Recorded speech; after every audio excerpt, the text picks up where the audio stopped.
diesel, more industrial-like development from agricultural business.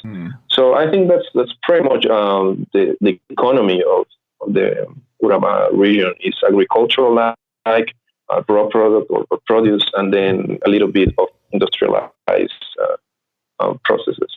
It's and of course, let's say when you were doing your expedition and when you've been up to these areas, Turbo is a city or a big town that worries me immensely when I go there. I've only been a couple of times and I'm always like, but at Necoclí, when I was doing my investigations up there, I was sometimes told to be a bit more careful about who I talk to.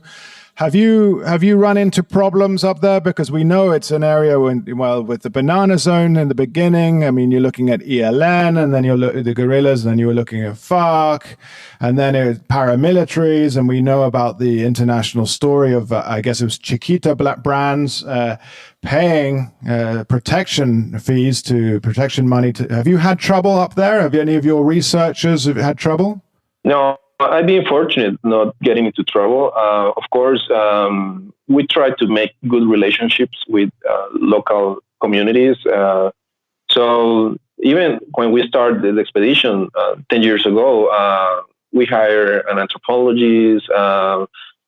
We based on the resources of the university in Turbo. We have a branch there. So we hired former students of marine sciences there. Who know the territory. Also, we alerted the Coast Guard and all that.